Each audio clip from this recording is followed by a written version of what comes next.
Welcome to the 50th anniversary celebration of the technique of last resort. So take that, mixed integer programming. My name is Ernie Page, for those of you who don't know me. I am the general chair for the conference and your tour guide this morning. For those of you who do know me, I apologize. So that's right, this is the 50th anniversary Winter Simulation Conference, which began its life as the 1967 Conference on the Applications of Simulation Using GPSS. I almost remembered that. Now, in its illustrious 50-year history, one fact has been established, firmly established. And that fact is that Tom Schreiber has nothing better to do during the first 2 weeks of December than to come out and hang out here every year for the last 49 years. Hey, Tom. Good to see you.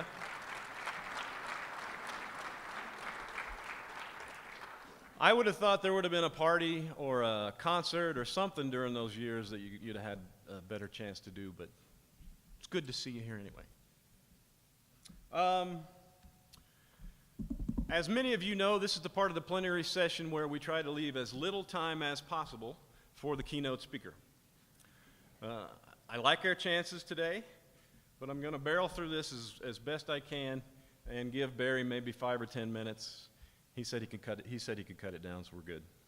So here's what we're going to talk about. We got to acknowledge some folks and say thanks. I want to tell you a little bit about the logistics, what's going on here, especially for the new folks. Highlight our speakers a little bit, have Gabriel talk about the program, and then we like to hand out a few awards, and then Barry will talk for 6-7 minutes. It's going to be great. First things first, if your picture is on this slide, please stand up. Have these people arrested? No.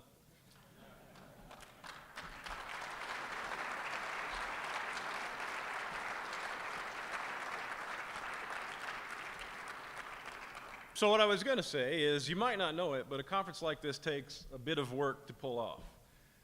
Most of the folks who pull off that work are hardworking volunteers. They're volunteers. And all they get for that service is a lousy round of applause. So they thank you for that lousy round of applause. Next group of folks, if your picture is on this slide, please stand up. Now, how does a conference last for 50 years? My opinion is that there's a quality and a continuity of quality over the 50 years that we experience here at Winter Simulation. And in large part, just ask Tom Schreiber. This continuity and the quality is due to the board of directors. These folks serve 6, 8, 10. I knew a guy who served 12 years on the board. It's a great commitment. Where am I going? Don't touch that, Ernie. It's a long-term commitment. These folks keep the conference committees in line. They provide guidelines and guidance for the committees, and it really keeps the conference continuously high quality year after year. So everybody, please offer them your lousy round of applause as well.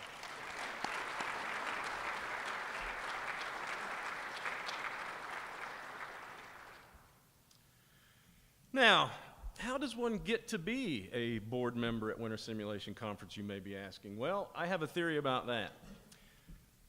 Either you are, 1, held in very high esteem by, or 2, being punished by one of these organizations here. I encourage you all at the reception tonight to identify the board member and ask them which category they believe that they are in.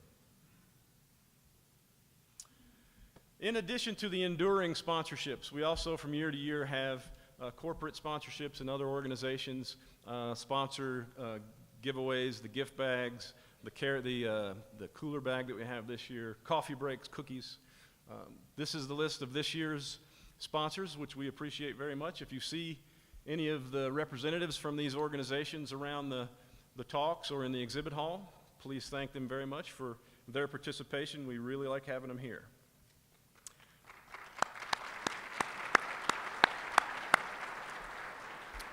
And speaking of the exhibit hall, we got one. You should go there. You should spend a lot of time there. Number 1, the breaks are there, the coffee's there, the cookies are there. But number 2, these organizations are there in booths around the area. Please spend time talking to these folks, perhaps become a valued customer. I'm just saying. Thank them for being here.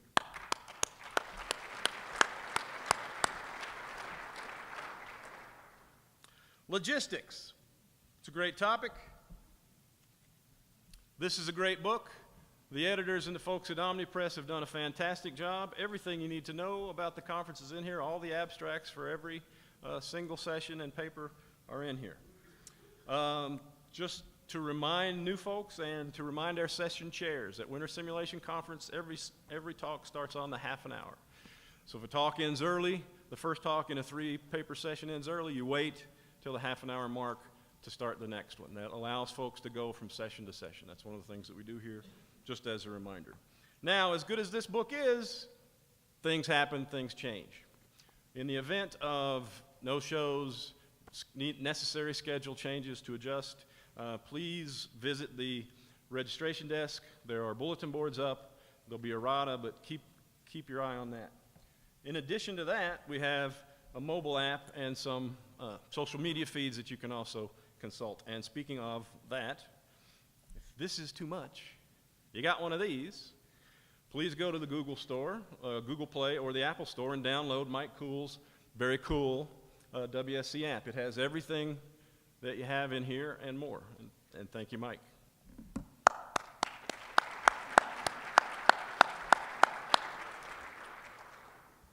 In addition to that, Christine Harvey, sitting right here, has spearheaded a great social media campaign. This year we've got a Twitter presence, LinkedIn and Facebook presence. Follow at WSCConf on Twitter. Use hashtag WinterSim and see if you can spot Elvis. I think there's a lot of potential Elvis sightings. A few things for you to know. The conference reception tonight, 7 to 9, right here. Don't miss it. Throughout the conference, as I mentioned, the exhibit hall will have the coffee breaks. Please go there. Please talk to the exhibitors. We have wireless internet available. If everything in the conference is in this area, on this floor. Hopefully you won't have any problem navigating it, but there's a map in the mobile app and in your registration materials, I think. You know, sometimes you come to Winter Simulation Conference, there's no place to eat. This is not one of those times. Down in the Applied Probability Lab on the 3rd floor, there are tons of fine eateries. Just walk around the perimeter and you will see them. In addition to that, there is a fast food court toward the bowling alley and theaters where you can grab something quick. And this would be a great place for you to go and get something and bring back into this room for the Titan Talks on Monday and Tuesday. So we're not offering a box lunch like we do sometimes, but there's certainly places to go get something quick. And if that's not enough, just out back of this establishment on the bowling alley side, right across the road, is downtown Summerlin. Downtown Summerlin was a nothing when we booked this hotel in 2013. It was a parking lot. Now it is a fantastic place with scads and scads of things to do and eat. So no one can complain about not having something to eat. Let's talk a little bit about our speakers. You'll see him in a minute. We have Titans. Yes, we have Titans. On Monday, we've got Professor Ziegler, who will regale us. And on Tuesday, we have Professor Sargent, who will lecture us.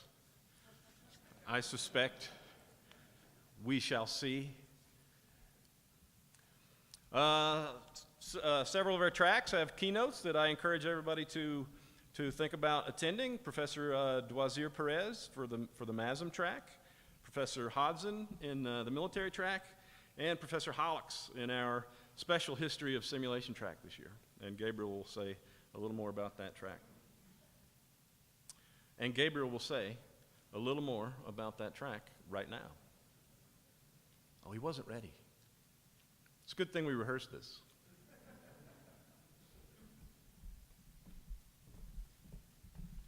So, good morning, everybody. My name is Gabriel Weiner. I'm your program chair. If you need anything, ask Ernie. So I'm going to tell a bit about what happened during the process of reviewing, accepting papers for this conference, a bit of numbers, people like that. People ask me, how many papers do we have? Well, we have 170 sessions in this conference, 22 tracks. Those include 234 contributed papers from the 358 that were submitted. Then we have a group of invited papers on each of the tracks. 147 were submitted, 134 are in the program. Then we have special tracks. We have an industrial case study track with 33 papers this year. Yesterday we had posters. The posters will be in the exhibits hall until the end of the conference, and we had a poster madness in the afternoon. There were 47 of those submitted, 32 were accepted. We have vendor presentations. If you're interested in learning about particular tools, you should attend those. 16 of those organized by Renee, excellent track too. And we had a PhD colloquium yesterday with 26 PhD students presenting their research. There's a wide diversity, over 1,000 authors from 36 countries, 5 continents. We are aiming for Antarctica next year. So it was a lot of work.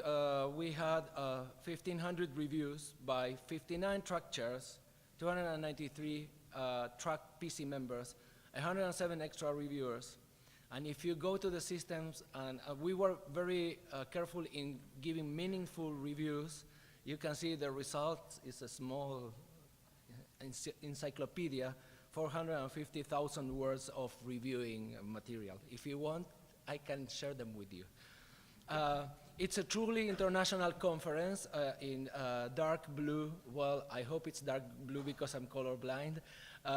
You have the different countries represented in the conference. It's very exciting to have such a wide variety of people attending. And this year we have organized a few different events, being the 50th anniversary. We have interesting tracks on the future of simulation. I'm going to talk about the history of simulation in a second. But we have new tracks on cyber-physical systems, a new mini track on intelligent systems, social simulation, industrial applications, network and system applications. That's the topics of the future of simulation track.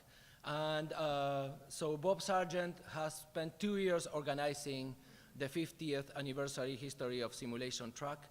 And we have history of input modeling, history of random generators, history of simulation software. We have a nice parallel and distributed simulation track, session with the history of that field. Verification, validation, modeling, manufacturing, healthcare. So check the program for the track. There's a really interesting session. There's a particular track on the history of this conference with a couple of very nice papers by David Goldsman. We have panels. These are the summary of the ones that we have.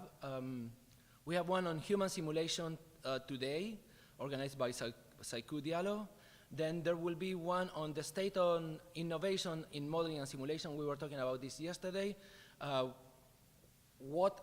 we have the last 50. What do we plan for the next 50? There will be a mix of old-timers and newcomers in that panel. There's another one on hybrid simulation, and there's computing challenges and opportunities. And the last one is also organized by Saiku on thinking and learning through modeling and simulation in the education track. That's going to be very interesting. So if you see your picture on the slide, please stand up, and we will have 5 slides for you. So if you see your picture, go ahead and stand up. The Wilsey brothers. Yes, the Wilsey brothers, Joseph, Tila. Please stand up so we can thank you properly. So as you can see, there's a lot of people that were involved in the program committee organization. And basically, they organize each one of the tracks, and they put together all of the reviews. They did a tremendous job. Everybody is saying, oh, congratulations, Gabriel, and say, go to them, okay, because they did all of the work, and we have to thank them for their extremely good job.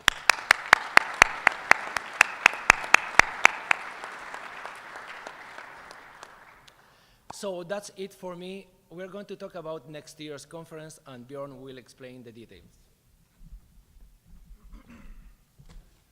Thank you very much, Gabriel. Thank you very much, Ernie. It's my pleasure and honor to be here today to invite you to Gothenburg, Sweden, next year.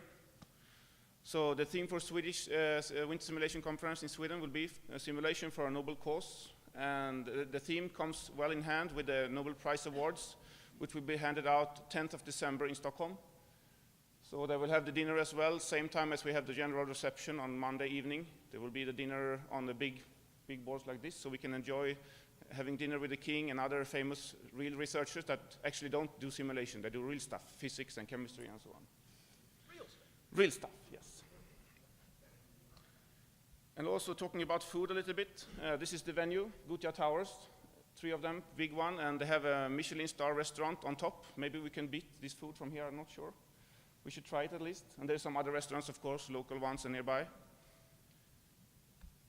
A little bit from the program. The keynote is Dr. Joan Barden-Schneider. She's working as a CEO of the Global Fund for End Slavery. And this comes also well in hand with the simulation for a noble cause. And then we have Peter Fraser, working a lot with Uber, dispatching rules and combining the driver with the customer to do simulation, how to use Uber in a smart way. And then we have also Emeritus Professor Russell Cheng. Maybe he's now down collecting some statistics from the applied statistics down here to do mathematical explanations of the lunch talk for next year. We'll see about that, if there's some results coming back. And also next year we'll have a raffle. So bring this gift next year if you'd like to win a prize.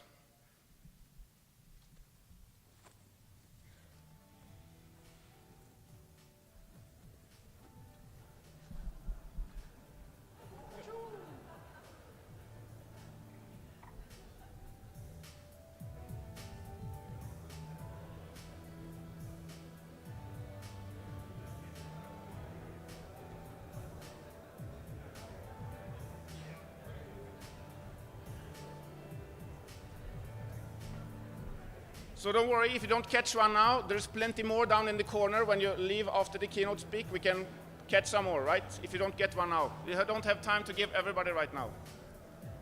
Awesome.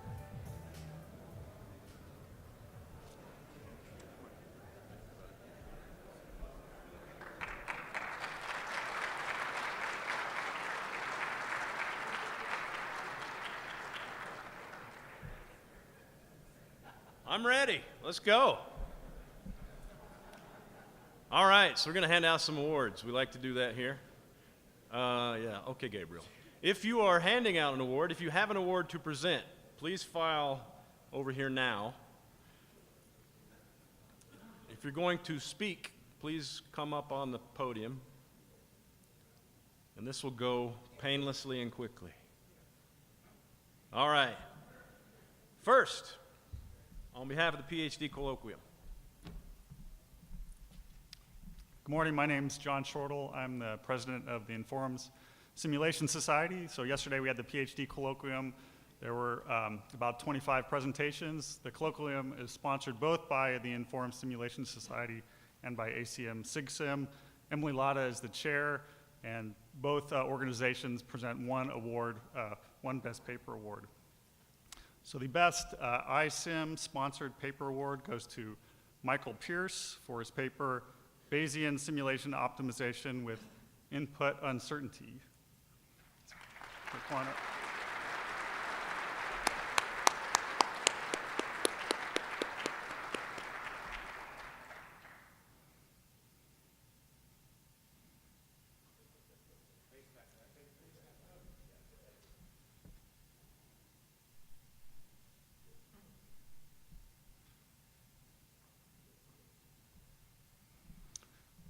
The Best ACM SIGSIM sponsored paper goes to Maria Julia Blas for her paper, Routing Structure over Discrete Event System Specification. See here?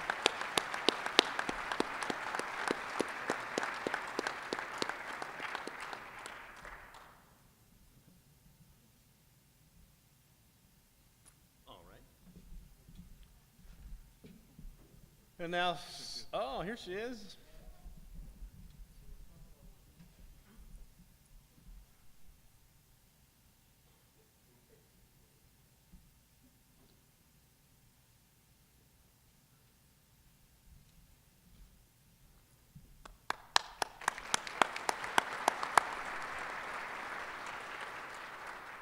And now our program chair will talk about the best paper awards for the conference.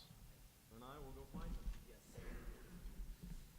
So basically what we did is we went through all of the reviews of the papers submitted, and then we selected the top 10. The top 10 were distributed to a committee that it included Fernando Barros, Rodrigo Castro, Andrea D'Ambrogio, the big boss here, Dave Goldsman, and Alessandro Pellegrini. We did another ranking, and at the end we have 2 best paper awards that we're going to hand out right now. Ernie will be the master of, well, he will do the honors.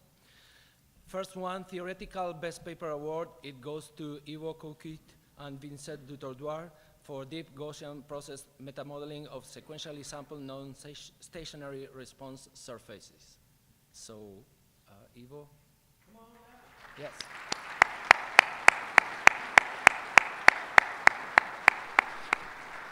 The paper will be presented today at 10 o'clock in Veranda B.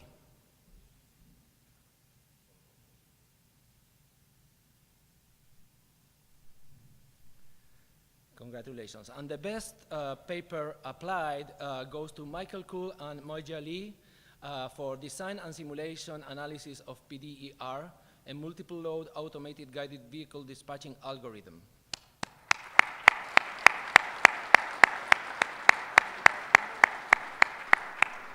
That will be on Tuesday at 1:30 p.m.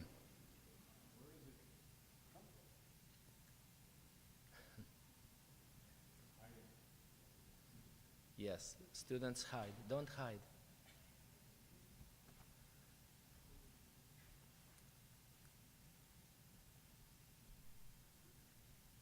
Congratulations to both, and then we move to the next.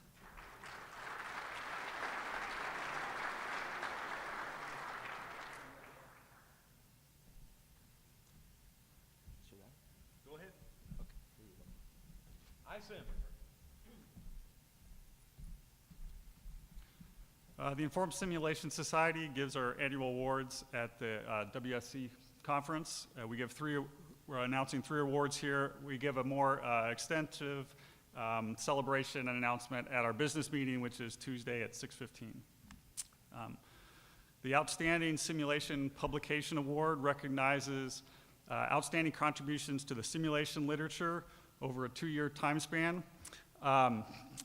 The selection committee is chaired by Barry Nelson, and the award goes to Ilya Rizhov of the University of Maryland for his paper on the convergence rates of expected improvement methods.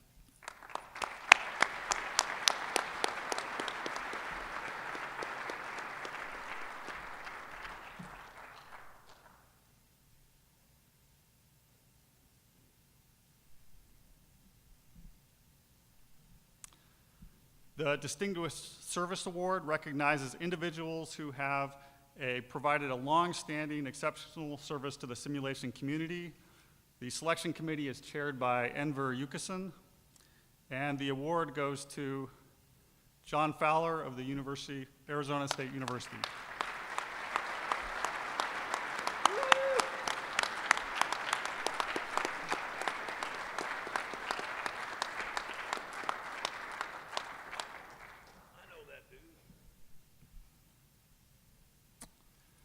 The Lifetime Professional Achievement Award is the highest award given by the Informed Simulation Society and recognizes major contributions to the field of simulation that are sustained over a professional career. The award committee is chaired by Marvin Nakayama, and the award this year goes to Lee Shrubin at University of California, Berkeley.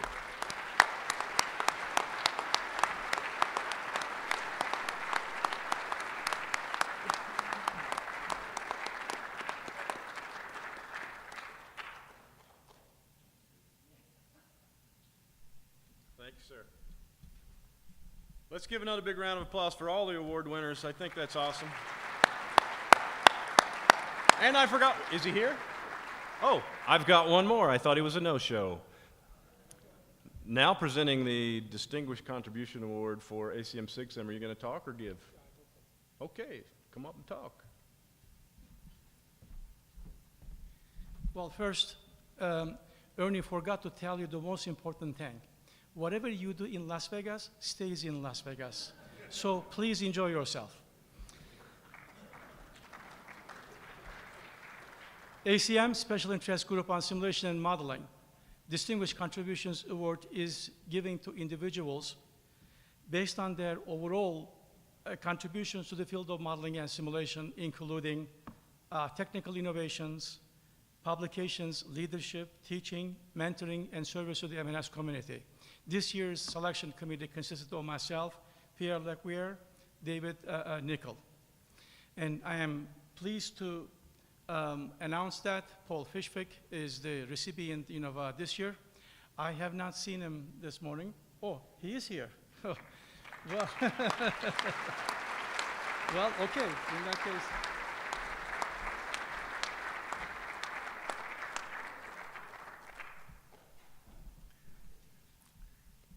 This is a well-oiled machine we're looking at here, folks.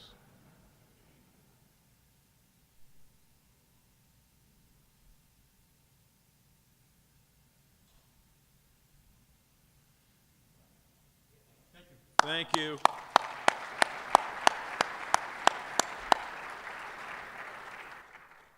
All right, looking at my watch, we have clearly left the keynote speaker way too much time. All right, if you do not know Barry Nelson, you're about to get to know Barry Nelson. I have been coming to this conference since 1989, and I think Tom Schreiber would agree with me. Sometimes the keynotes aren't very good. So when I got duped into taking this job on in 2012, I made a very short list of folks that I wanted to give a keynote. And the reason it was a very short list was in the 30 years where I was watching the not so very good keynotes sometimes, I must have gone to 100 talks by Barry Nelson. He never ceased in those talks to be informative, relevant, entertaining. Now, sometimes he would throw math up that I couldn't figure out, but that's not his fault. That's Dick Nance's fault for not teaching me properly. So I'm not going to hold that against him. So if there was ever a man who needs no introduction here at Winter Simulation Conference, I think it is Barry Nelson. However, I will point you to the last bullet. For those of you who don't say you weren't warned. Without further ado, Professor Barry Nelson, giving our 50th anniversary keynote.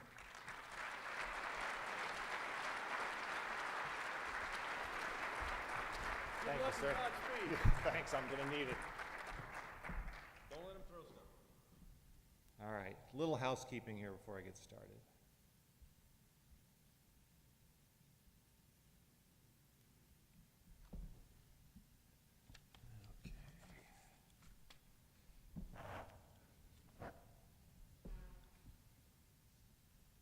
And water. So I wanted to say thank you to Ernie and to all of you for giving me the opportunity to give this 50th anniversary keynote. I've had a long career in simulation, but this is clearly the greatest honor I've ever received, and I really appreciate that. The other thing I wanted to say before I get started is that I've been talking to lots of colleagues and friends and other people who work in the field to call ideas for the year, and I've stolen many of them for this talk. And I promise you that you do get acknowledged in my own little quirky way at the end of the talk, so I didn't just steal it. Now, for the rest of you, I know what you're thinking right now. We're in Las Vegas. Why didn't Ernie give us something like Celine Dion instead of this guy? And to tell you the truth, that hurts my feelings a little bit. And so I thought, well, what kind of credibility can I establish with those of you who don't know me? And the first thing that came to my mind was that, well, I've attended every conference since 1983. That's 70%. but then Tom Schreiber has attended every conference except the first one, and so I had to think, what do I have that Tom Schreiber doesn't? And these were the things that came to mind. So in that first conference in '83, I was part of a team that drove the physical proceedings to Crystal City for that winter simulation conference, immediately wrecking the van in the hotel garage. You know, those things about low ceilings really are true. You do have to pay attention to that. The next year in '84, I was arrested at WSC for bringing, shall we say, liquid refreshment into the hotel for the Timms College on Simulation mixer, which was in Bruce Smyser's room. Now, it was hotel security, but it really felt like I was being arrested. We were back in WSC in Washington in '89, and I was out for an early morning run on the mall, and I saw my former Senator Richard Lugar. Senator Lugar, don't do that, right? Let me just say, just don't do that. And in '91, I was proceedings editor, and I was trying to save the conference some money, and I pasted by hand 2,470 running heads and page numbers on the proceedings. Don't do that either. That was not a good idea.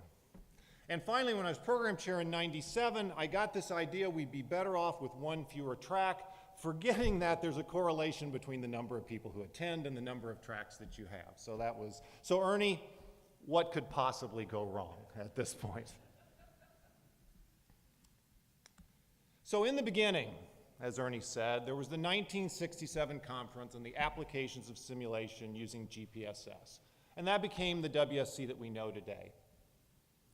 Now, thanks to Bob Sargent and his minions, we have a great history track that celebrates the mythology and legends of WSC, and I hope you'll take some time to attend it. But I wanted to take just a moment to salute GPSS, right? The General Purpose Simulation System, which was actually originally called Gordon's Programmable Simulation System after Jeffrey Gordon, who created it. It used to come free with IBM mainframe computers, which did not come free. It had an integer clock, a uniform distribution. You had to draw the network diagram by hand, and you ran it from cards. But without GPSS, we might all be at a machine learning conference today. Now, machine learning is the 800 terabyte gorilla in the room. And if you're wondering if I'm going to say anything about that, I definitely am, as the talk goes on. So just so you can say you've seen it, that's GPSS. So on top, you can see the network diagram, and below is the actual code that you would run. This was scanned from the famous textbook, Simulation Using GPSS, by the famous Tom Schreiber. Now, Tom has not only attended the conference for all of those years, but he's been a very active participant, including every year since 1994, giving a tutorial called Inside Discrete Event Simulation Software, How It Works and Why It Matters. And Tom, I apologize for what I'm going to do to you in this talk, but remember, we are good friends. Okay, a few fun facts about that first conference. Registration was $30 in advance, $35 at the door.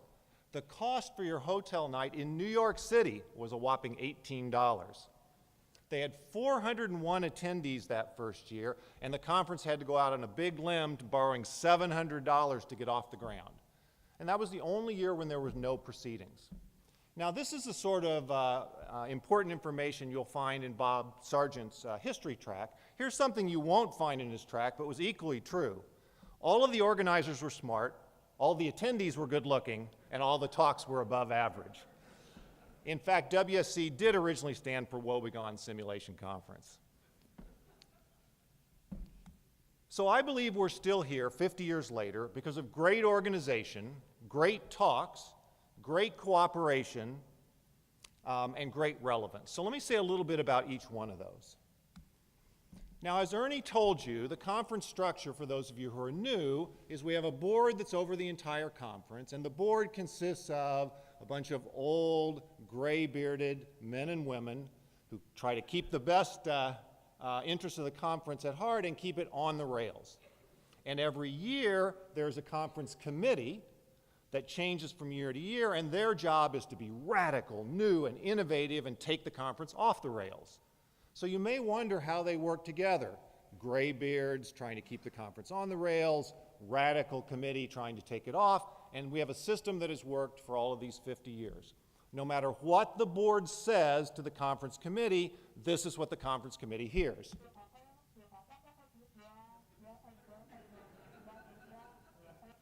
Well, could have used a little bit of volume, but that's worked. That's been great all this time. Now, we've also had great talks. Here are some great talks we've had at the conference. Only wet babies like change. The tell us the answer you want problem. Better simulation with COBOL. A simulation of the operations of an illegal numbers game. What to simulate first, the chicken or the egg? And Linda arouses a sleeping barber. Well, okay, I fibbed. 2 of these are not actually WSC talks. Can you guess which 2? Any thought? I heard somebody say better simulation with COBOL. Yeah, that's one of them because nothing was ever better with COBOL. And also what to simulate first, the chicken or the egg. Okay, now you're good at this, so let me give you another shot. Here are some more talks that appeared with 2 that are fake news. Simulation, drugs, and rock and roll. When is a satellite not a toaster? But Mr. President, is it ethical? Lose all the variants you want without being data hungry.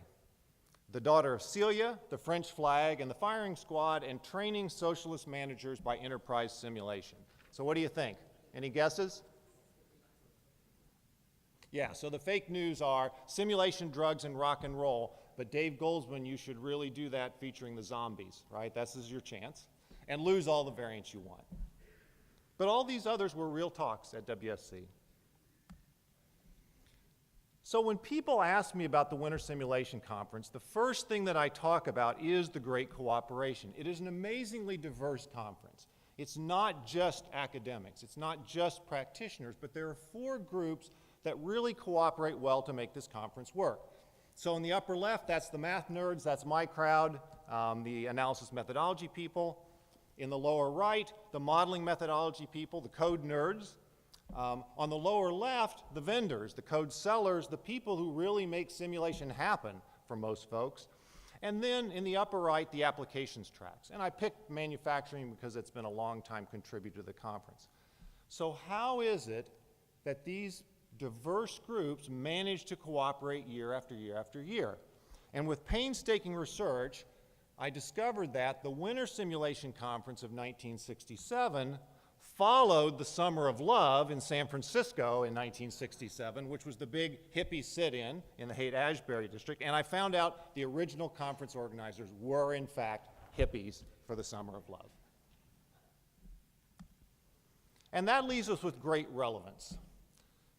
So great relevance is not a given, because relevance changes for an application methodology like ours, and staying relevant is not an automatic thing. And apparently I've reached an age when people start asking me to think about these things, so for the last 2 years I've been asked by a number of folks to think about our relevance. In my 2013 Titans talk, I asked, why do we do some of the things that we do and just take for granted? When the folks at the Journal of Simulation were approaching their 10-year anniversary of the journal, they asked me to think a little bit about where my research field, analysis methodology, should be going in the next 10 years. And finally, last year, Shane Henderson from Cornell twisted my arm to think a little bit about why we don't have smoother technology transfer between the things that we do in research and the things that we do in practice. So while I cannot promise to be the best person to think about this, I can tell you that I spent a pretty fair amount of time thinking about it. And one of the conclusions I came to is the world may have changed a bit more than WSC has. So let's think a little bit about where we came. So then, at that first conference, we had batch runs on a single processor with limited memory and storage. Simulation very much was trying to imitate queuing theory, computing long-run average performance measures for stationary systems for design, that is, for system design. Data was gathered as needed. In fact, textbooks typically said, step 1, gather data. And finally, within companies, simulation was sort of a niche technical competency, maybe nice to have, but not absolutely essential to your organization.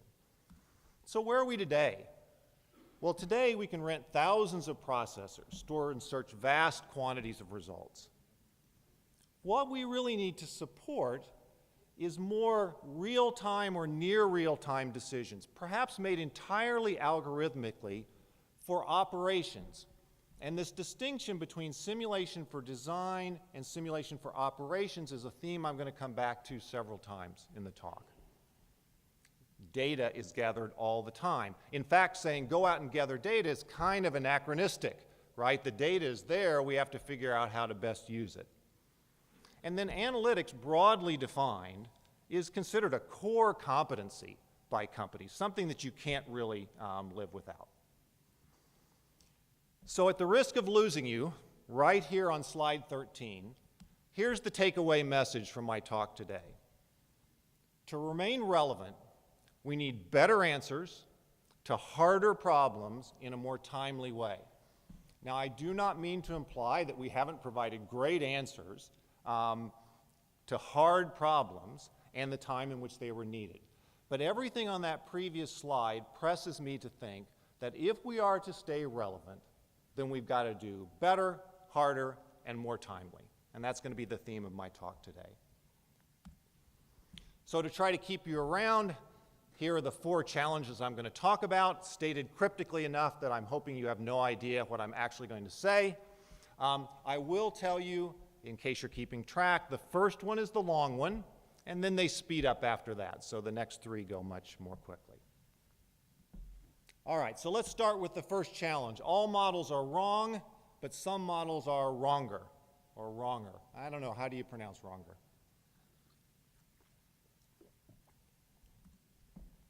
So the famous statistician George Box said, in a variety of different formats, remember that all models are wrong. The practical question is, how wrong do they have to be not to be useful? And this one I know for sure is an exact statement. It came from that particular textbook. Now, we in the world who do modeling often quote this to justify what we do. And what I'm going to wonder is, did we actually take the wrong message from Box? How wrong do they have to be to not be useful?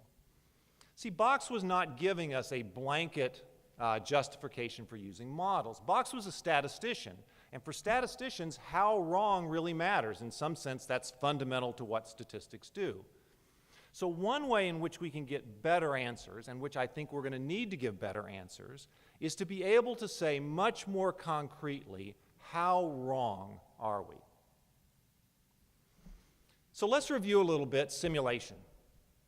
I've taught simulation using this sort of basic framework for years. Simulation equals inputs plus logic, right? So inputs, that's the part that I can't explain at sort of the lowest, most microscopic level. After I've explained everything else logically, whatever's left over, that's what I have to explain with some kind of probability model. Often I'll fit distribution to data if I have it, and that's the context I want to think about today when I have data. Everything else is the art part, which is either true enough or not, right level or wrong level. In fact, the very first textbook in our kind of simulation by K.D. Toker was called The Art of Simulation. So I want to think about whether this is still a relevant way to think about what we do. So thinking about how wrong, right, going back to Box. And to think about that, I want to talk about an old idea and a newer idea. So the old idea is common random numbers and estimating differences. And the new idea is model risk and trying to say what inference can we make to the resolution of the model. And if neither of those things are familiar to you, don't worry, got illustrations. So when we're trying to compare alternative system designs, for example, it's a well-known truism, and in fact happens automatically in all simulation languages, that we should drive them with the same source of randomness, so-called common random numbers. And here's the illustration that those of us who teach it use lots of times. I've got 2 options, A and B. The one with the smaller mean is better. I make 10 replications of each of them, and if you look at the box plots on the left, you would say, wow, A appears to be better, but there's so much variability in the output of the simulation, now I can't really tell for sure. But those were simulated using common random numbers, the same source of randomness driving each simulation.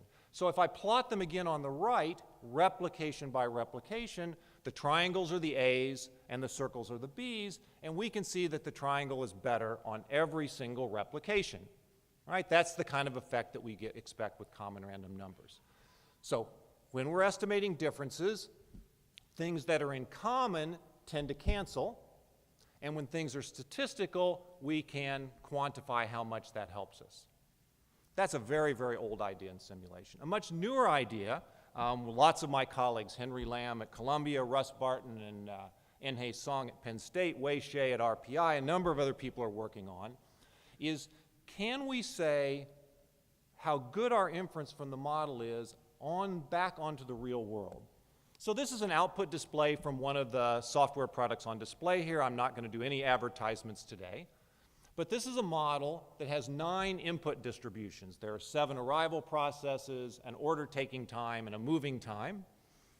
And distributions have been fit to those to run the simulation. Now on the bottom, you see the little brown dot. That's the mean of the simulation. And you see the little brown smudge around it. That's a confidence interval, taking into account only the error from making a finite number of replications of the simulation. The bigger blue bar says, if you also account for the fact that your distributions were estimated from data and you really don't know for sure what they are, the actual error is about 6 to 7 times greater than the error just from the simulation replications. So if you want to make a statement back to the real world, there's more error than if you just assume the simulation model is completely correct. That's what I mean about doing inference to the level of resolution of the model. And because the input distributions are estimated statistically, we can do that. Okay, so that's going to be the setup, and I'm going to come back to that point a little bit as we go along. All right, so let's think now how that perspective fits with what I'll call old school simulation modeling.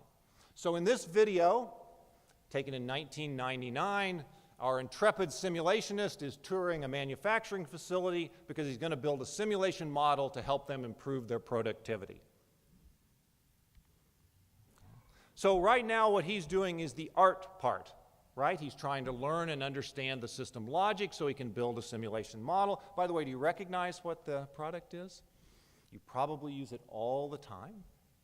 Oh, and there's our intrepid simulationist right there in the checked shirt, meeting with John Hattery, the plant manager. This is Sloan Valve. Sloan Valve is the world's largest supplier of flush toilet valves that you use in facilities all the time. And I'm walking around now, talking to people there, trying to understand how the system works so that I can build a logical simulation model, taking the inputs from the data they have on things like machine cycle time and tool failures to build the simulation model. That was 1999. A lot has changed since 1999. In fact, when I look at that Sloan Valve video today, what I see is a big data set, right? Instead of younger me with a notepad and a clipboard trying to figure out the logic could be learned from dissecting that video. What are the fixed objects? What are the dynamic objects? What follows what? And in fact, analysis of hours of video would reveal all kinds of things that I would never pick up in my observation of trying to understand the system. And if the logic became more like a statistical model, then I have some capability of the common random numbers effect and to the resolution of the model effect. So did I just throw us under the machine learning bus? So let's just deal with the big question right now. Is simulation just machine learning? So here's my stylized view of machine learning, and the colors matter. The black, that's the data. The X's are things like customer characteristics and buying patterns and income and so on. The Y's are the response, like did they buy the latest Jack Reacher novel or something like that. The red is the model. Maybe it's just some big basket of basic functions, but that's the model that I'm going to fit. And the green is the tuning part. Right, so I'm going to try to tune those parameters so it does a good job of teasing out the relationships in that data. Now, if I represented old school simulation in the same way, what would it look like? Well, it would look like something like this, where most everything is red. Right? That's all the system logic, all the part that I had to do in my modeling. And the green part, The part that I tailor to the system data, that's just those input distributions, that lowest level of variation that I've tried to drive everything down to. Okay, so what is the essential difference? The meaning of X, and I think this is absolutely fundamental. So X were those covariates up in the machine learning model that they had observed over and over again. But in that Sloan valve video, I observed one setting of X, the system exactly as it is now. And the reason I wanted to build the simulation was to say what would happen if I changed the system. And this, among many other things, is our fundamental difference from machine learning. We need to model what happens at new X's, at new settings that don't yet exist. But I don't think we're off the hook. I think the view that I show up there is too limited. I think we model, using our own capabilities, too much. I'd like to see us be something more like this. So there are things in red. Those are the things that I have to model because those are the things that are going to change. There's a lot more things that are in green. These are things that I can tune and represent given the dynamic system data I have, not just that lowest level of variation that I can't explain. And there are things that are both. They're red and green because they're going to be a mix of my modeling capability and also wetting that to data. So this is what I call learning simulations, and I think this is our first big challenge. Statistical models can be learned from data. I think we should consider pushing as much as possible to being treated as an input, not as much as possible, as much as is sensible to being an input. And where that line is really important. But we're typically interested in more than just the observable input-output behavior. Embedded in that data we have is a control, an X that we want to change. The art part, which is still incredibly important, is what a change in X will do to that input-output relationship. Our value add is modeling focused on the impacts of changes and fully recognizing uncertainty so that we can generate robust, defensible solutions that capture as much of the real-world risk as possible. Okay, you made it through the first one. So right after Ernie asked me to give the keynote talk, I started to receive tweets from the future. And this terrified me because it means Twitter still exists in the future. So this is a tweet that I got 12 years from now from the president. That was President Justin Timberlake, the NSYNC president, and he said, "Dudes at the Federal Emergency Modeling and Simulation Agency, PHMSA, identify risk in Vegas power grid before blackout can happen. Better than Tom Cruise in Minority Report." Well, that's a pretty good endorsement. And then, because presidents do apparently like to tweet, it was immediately followed by, "Check out at the Real T. Schreiber podcast, Inside Learning Simulations, How It Works and Why It Matters. Hashtag Schreiber Rules."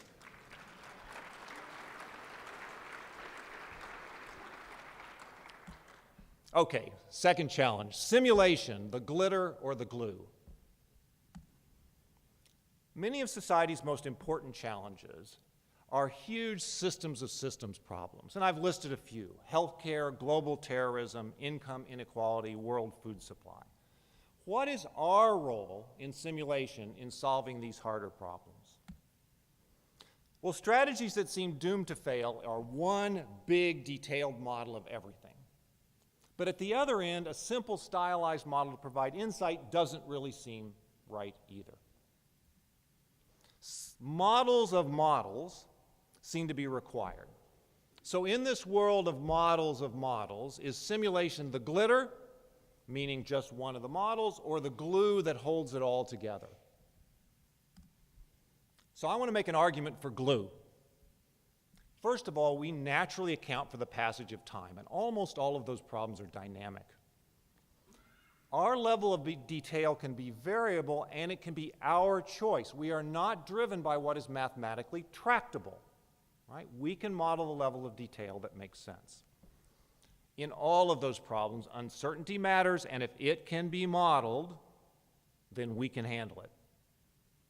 And we do realizations, replications, sample paths, and they parallelize, right? We're living in a world of tremendous parallel computing capability, and nothing parallelizes more easily than different instances of a simulation model or different replications from a simulation model. I cannot overstate how much of an advantage that gives us.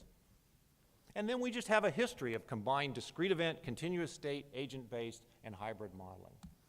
Simulation is arguably the least restrictive modeling and analysis paradigm. So good for us, right? I think we can be at the center of that.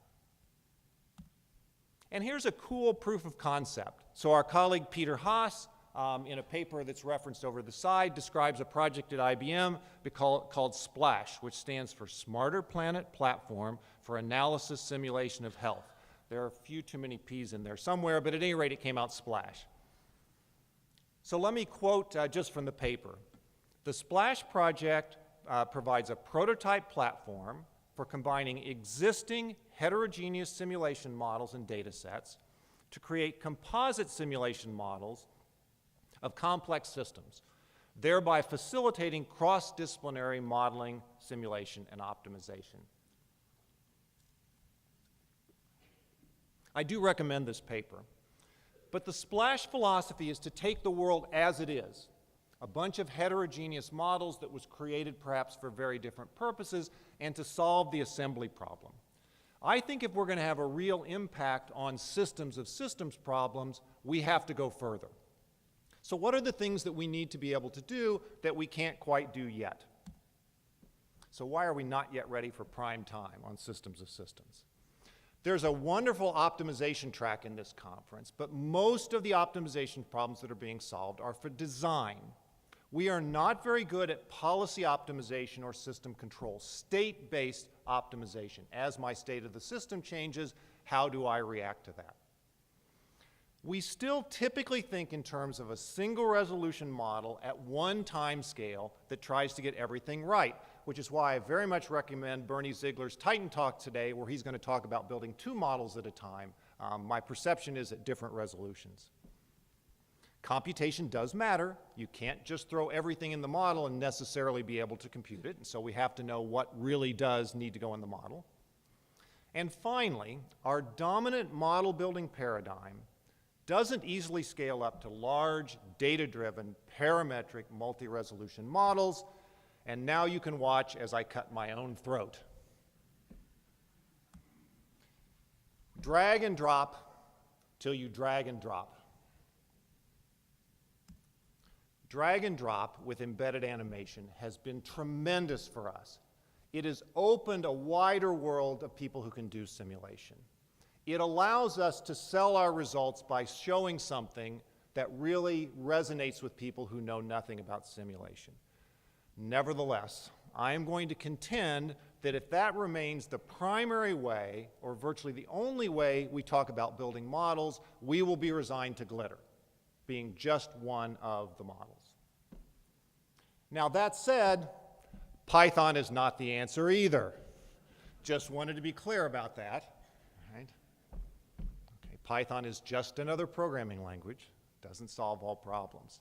So what are the kinds of things that we need to be able to do if we're going to be the glue for systems of system problems? Here's some of my speculation. We need more data-driven input and structure. Not relationships that build, so more relationships that build the models as opposed to our models building the relationships. So that could be coming from data, like I was talking about in the previous talk. It could be coming from enterprise management systems, but it's drawing those relationships from more sources than just the cleverness of the analyst. This is what I talked about in my Titans talk. Models need to be easily created, updated, and explored. We tend to build models as if they will never change, but in fact they will almost always be changing, particularly if they're going to be useful. For the last year or so, Leon McGinnis at Georgia Tech has been teaching me about reference models as opposed to analysis models. Reference models of systems are built without anticipating the analysis that's going to be done.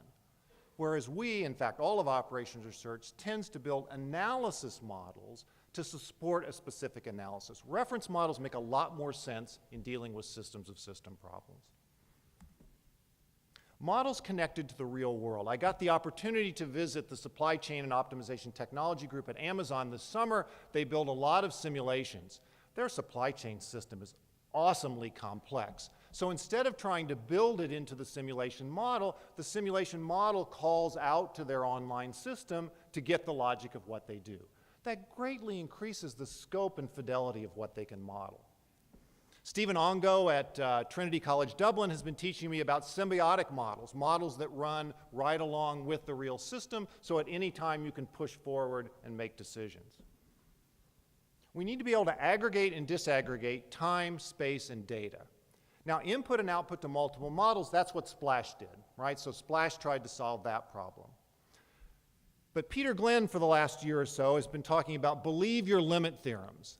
And what he means, sorry, Peter, if I don't summarize this quite the right way, is that when we build large-scale models, we don't have to get everything right, but it's important to know what we do have to get right.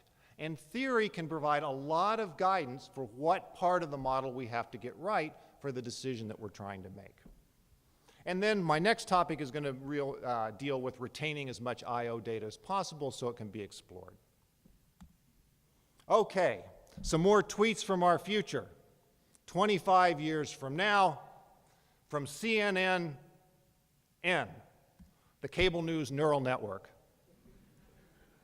Breaking news, because it's always breaking news with CNN.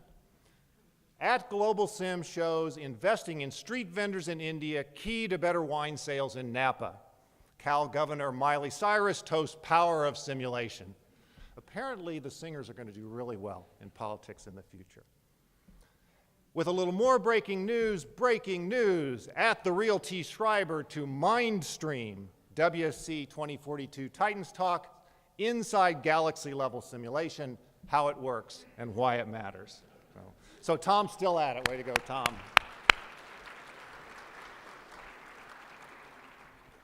Okay, number 3. I told you they go faster. All the world's a database.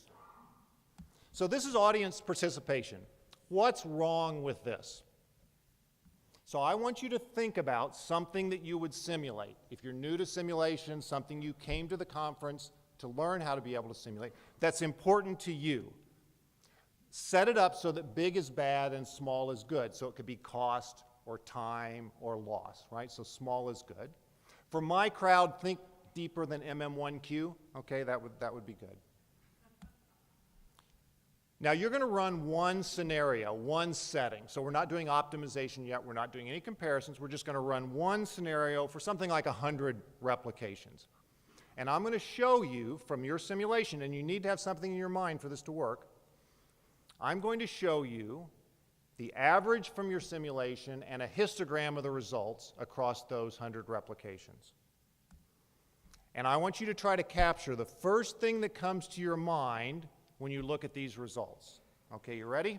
Now give me a chance to take a drink.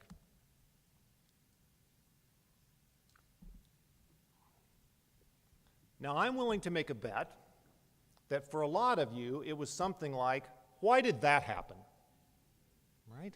Yeah, I see some people trying to make me feel good nodding. That's good. Yeah, why did that happen? Small is good, and that one was really bad.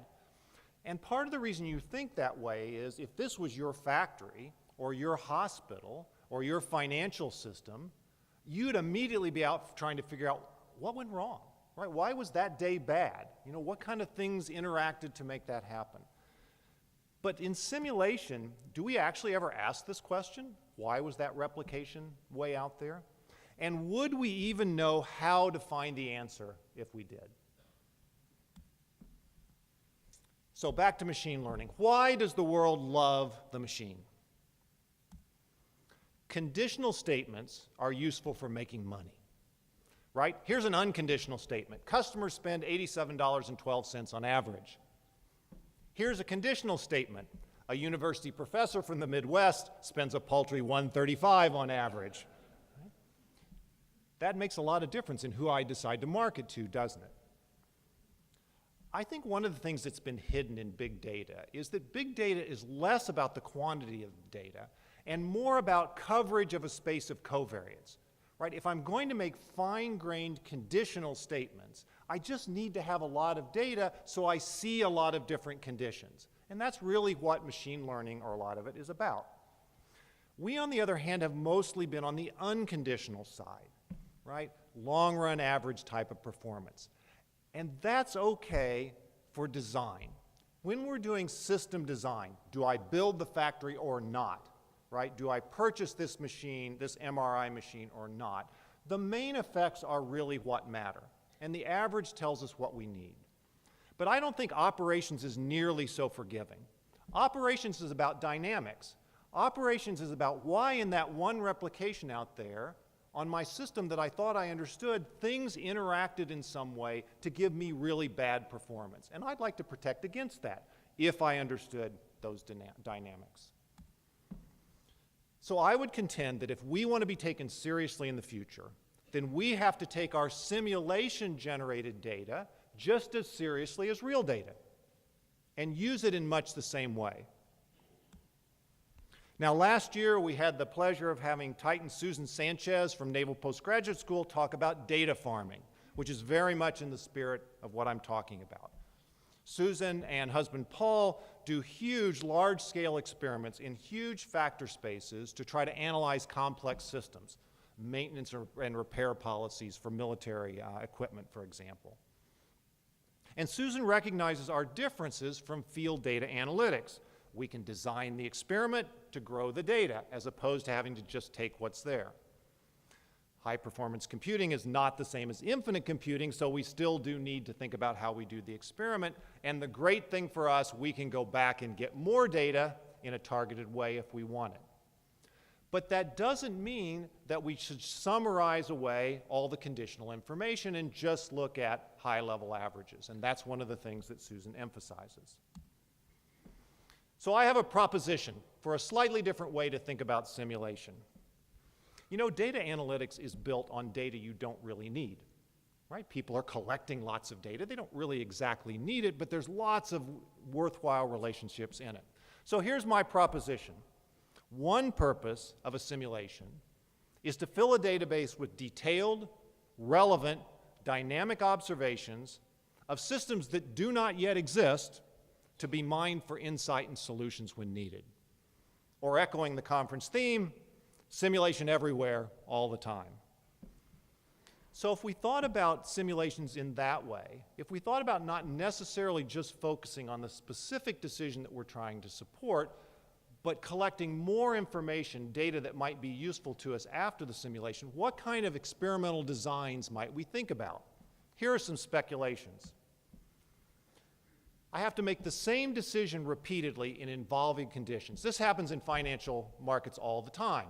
I have to rebalance portfolios, I have to make decisions, and the market changes day by day. So we could imagine doing simulations based on forecasted designs. Let me forecast the possible conditions that could occur and try to do lots of simulations in advance. This is Susan and Paul's space, very expensive simulations covering a huge factor space. So then I want low discrepancy, low uncertainty kinds of designs. Peter Fraser was mentioned earlier. Peter has been splitting time between Cornell and Uber, and Peter educated me this summer about using simulations at Uber to decide whether it's worthwhile and how to run a real field experiment. So the simulation came first, and based on the simulation, deciding whether or not it's worthwhile and how to design a real experiment. So designs that mimic real experiments. And finally, designs to detect trouble before it happens, right? To try to explore cases near where we are now that might get my manufacturing facility or my hospital or my financial investments in trouble, so that I've simulated and seen those observations in advance. 35 years from now, tweets from our future. This one comes from the Schreiber Institute. Trending, World Archive of Simulated Data exceeds archive of real data for the first time. Hashtag mind the gap. Tom, my recommendation is the graphic is a little cheesy. I would pick something else when it gets to that point. And trending, tune your iBrain implant to Brontobyte simulation, how it works and why it matters by the real T. Schreiber. A Brontobyte is 10 to the 27th power bytes. Apparently, we're going to be working on big models in those days. Okay, last topic, mutually assured relevance. So I started the talk talking about the cooperation we have among research, software, and applications. And there's no doubt in this conference we have strong cooperation. But do we really connect? Right? We cooperate on the conference, but do we really connect? The optimization world and the statistic world are very similar to us. But I'd argue that the connections among these three branches might be a bit better. So let's explore why. So first, let's think about statistics. In the statistics world, whether you're a practitioner, a software vendor, or a researcher, the competitive advantage comes from providing deeper and more robust insight than other people can provide, right? That's your advantage. If you can tease out more information, if you can solve a problem that somebody else can't solve, that's where you get the advantage. Statistics is not concerned with the creation of data. And think about that for a minute, because I'm going to come back to that. So and also in that world, the vendors compete with free options, with constantly evolving libraries, everybody trying to provide better answers, right? So again, the goals align. So what are the implications? Well, the implications are everybody needs to implement near the cutting edge. It's worth it to companies to employ methodologists, but it's also worth it to methodologists like me to work with real data and to put it into software, because that's where you build your reputation. That's how you show that what you do is worthwhile. And because the decisions are so important, it's okay if it doesn't just run on a laptop. Intensive computation is expected and worthwhile to invest in. Okay, so what about optimization? Well, optimization has a very nice situation in that there's a universally agreed upon definition of the problem, right? That's the problem. Everybody agrees that that's the problem, and that allows the model to be separated from the solver. So what are the implications of that? Well, competition is on better solvers for harder problems. Connection to the latest in computer science and OR research is a competitive advantage for everybody. And again, if you're scheduling Major League Baseball or doing your crew flight assignment model, intensive computation is expected, right? Because the decisions are so important. So what about the good guys, us? Well, the name simulation itself sort of says what the job description is: create data. So I would say in simulation, just by our nature, the focus has been on generating the right data, in which I include animation, not analysis of a common model. So naturally, it's a competitive advantage for vendors to differentiate based on better modeling, right? If producing the right data is the thing, then better modeling is the thing to compete on. Users, therefore, understand that modeling takes a long time, but may be a little impatient if the simulation itself takes a long time, because that's not where the focus has been. And lots of what we in the research community want people to do take a lot of time and simulation effort. And finally, my crowd, we deal with an unrealistic view of what a simulation problem is. Define problem, collect data, build model, validate model, run experiment, make decision. I have never seen any real problem that looked anything like that at all. So we have a bit of a disconnect. I believe we maybe have come about as far as we can come in isolation. I don't think better answers to harder problems in a more timely way will occur separately in each group. And each of us have weaknesses. For researchers, if you look at machine learning research involves real, hard data sets, but we don't often work with real simulations in our research. For vendors, the reason that R and Python succeed is because better answers in that community has become more important than easy to use. And for users, ad hoc modeling and simulation methods really can produce results that underachieve your objectives, and this is going to be more important as we do operations than it is when we were doing design. Hey, but the good news is all the key players are at WSC every year. So 50 years from now, what kind of tweet do we get? From wintersim.org, after 99 years, WSC eliminates tracks. Quote, distinctions without a difference, says WSC Gen Chair Emma Page. I don't know if it's a relation or not. Probably.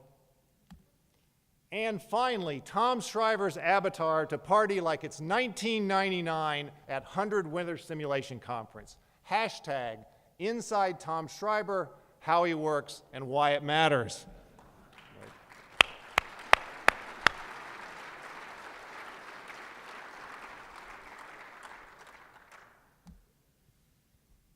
So 2067, what are the chances?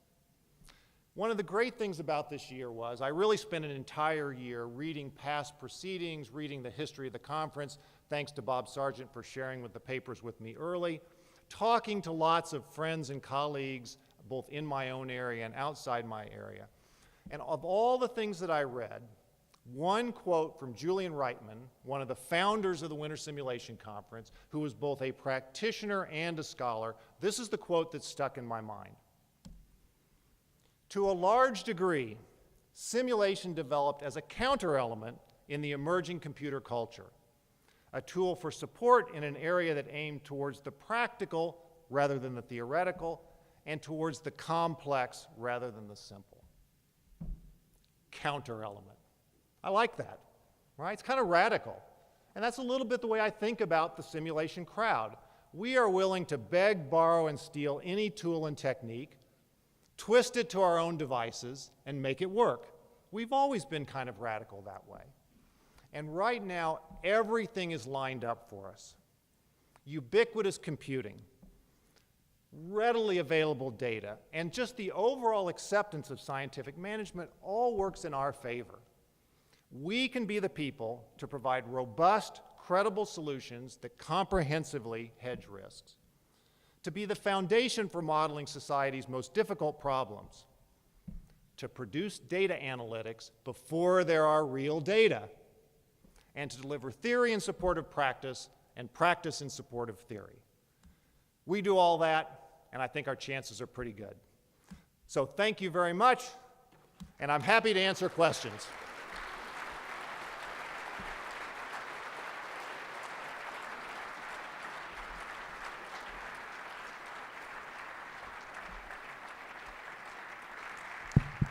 There are microphones here, so everyone feel free to grab them. Yeah, check.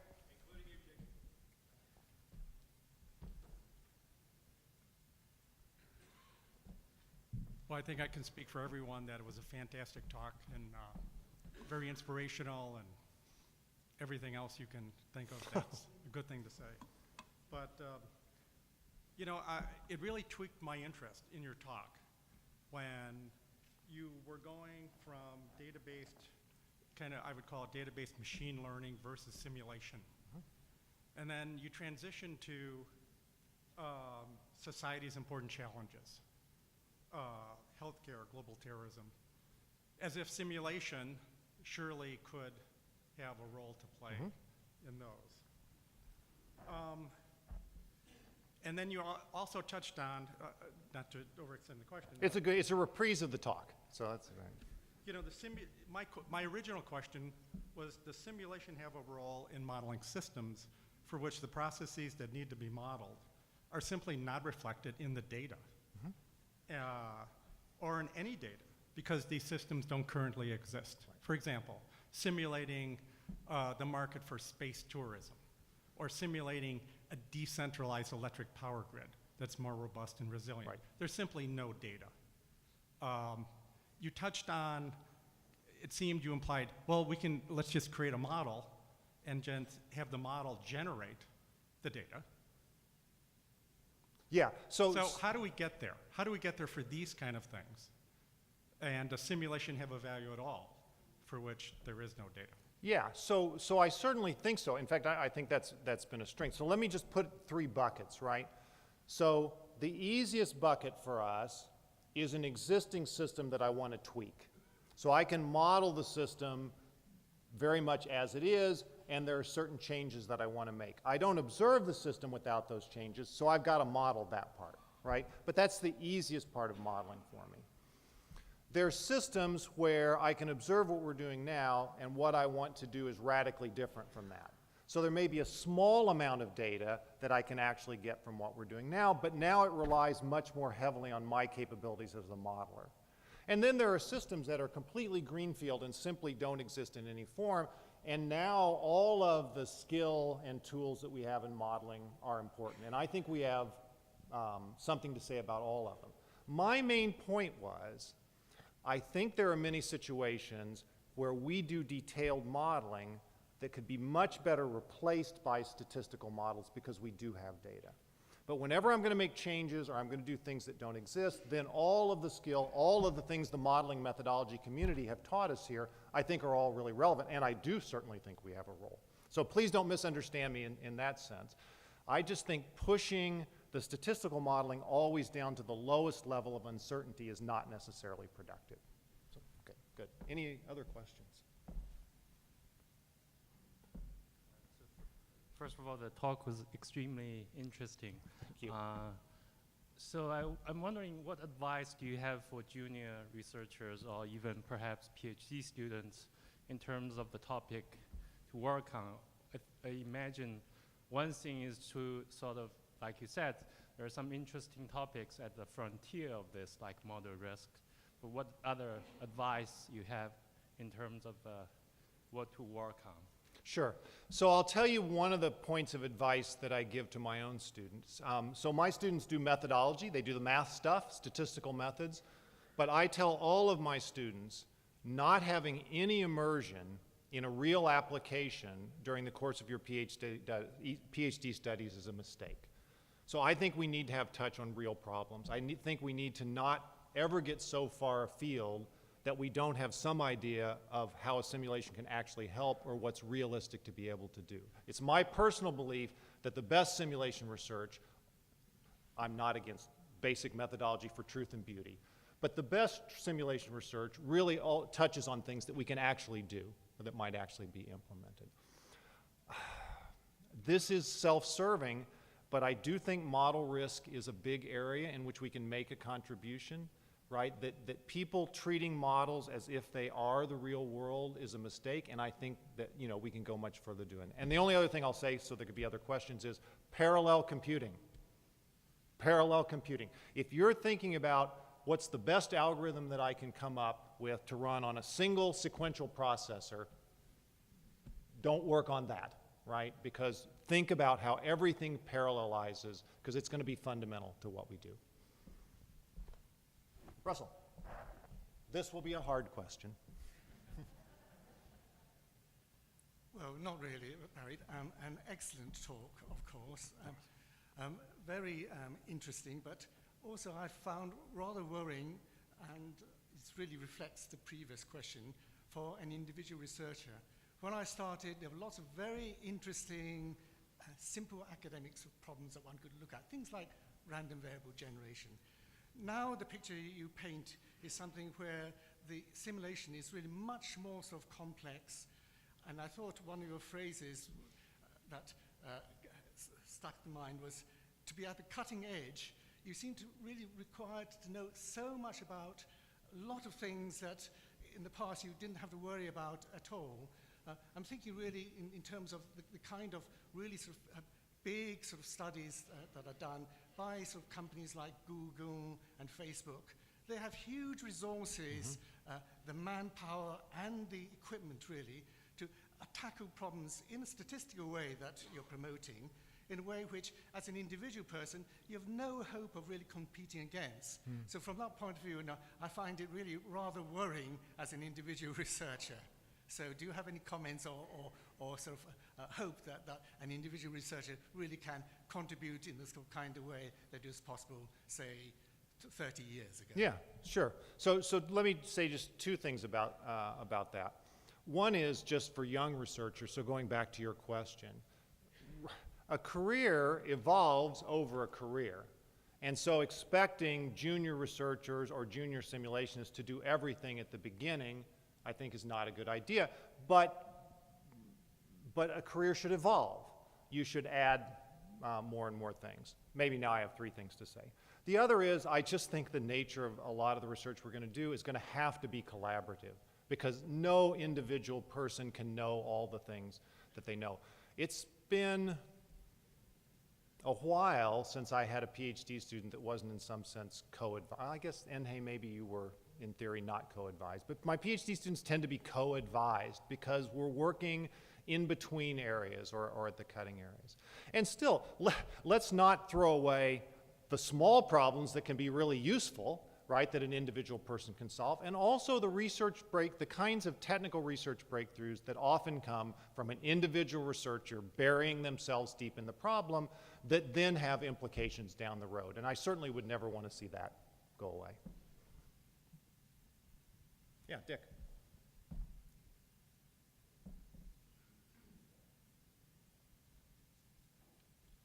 Perhaps to put in a quick history plug. Sure. Gain a little respect. I was teaching GPSS as a language in the simulation course at the Naval Surface Warfare Center in 1973 or 74, and discovered that on their controlled data machine, that was a rather advanced one, they had a GPS application entitled NGPSS, the Navy GPSS. It had been developed by on contract with Julian Reitman at Norden, and it was written in COBOL.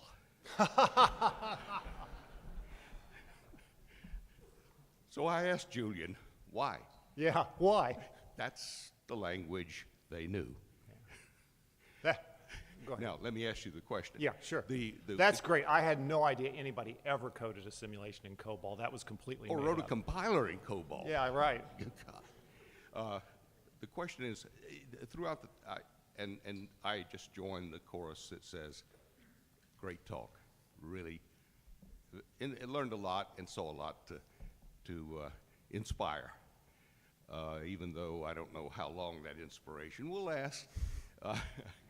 But I didn't notice any references to meta-modeling, and yet there seems to be a real connection there. Right. So when I was talking about systems of systems problems and what you have to get right and aggregating and disaggregating, so meta-modeling, modeling of models, a model of a model. Think regression model, right? That's a type of a meta-model that we tend to be familiar with. That's one of those places where substituting, for example, a detailed simulation with a meta-model that gets the information that I need correct, referring again to Peter Glenn's trust your limit theorems, would allow me to do something at a larger scale than trying to do. So that's one place in this talk it would plug in, would be in the systems of systems problem, the aggregation and disaggregation. So a meta-model is an aggregation, right? It's a higher level model. Okay. Ernie, where are we on time? Oh. So how about Lou Hay, and then we'll call it quits. Okay, Barry, thanks for your very inspiring and exciting talk. Okay, anyway, one of the questions that I have is because lately we have been trying to promoting simulation in the Singapore government, and we're happy to get a center which really they believe in simulation. But one of the challenges I will face is whenever they talk about simulation, they say, wow, you do have a good work. But at the end of the day, what they want to see is still those things that are moving around, means the animation. So in that regard, because we talk about complex system, we talk about data that we want to generate, at the end of the day, the visual is still something which we can catch attention, especially for those people who want to make a decision. So how they feel about that area direction and how we can make use, besides just doing the data, and how we actually can use the animation and the other visual to make sure that they understand what we are doing. Thanks. Yeah, so I'll be very quick. So I originally had 17 challenges, which I cut down to the 4. And one of those was dynamic visualization, because I think that that's important. And I am not against animation at all. But when the animation and the simulation are the same thing, I see the potential for it to be a bottleneck in terms of developing large-scale models. Bernie Ziegler tomorrow is going to talk about building 2 models at the same time. And the whole idea of reference models today, the whole idea of reference models as opposed to analysis models says that I can use a model in multiple different ways. So one would be to generate an animation, which might be really useful for something, but in another it's to do a parallel computation where I really need to crunch the numbers. So I think visualization is really important. I get a little bit concerned when the visualization and the simulation are the same thing. That was my only point. So, thank you very much. It's been an honor to speak to you.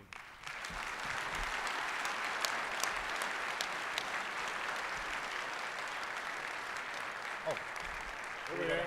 I can't step down off of that. Barry, we have, I hope this is working, a little something so that you won't forget your experience with us.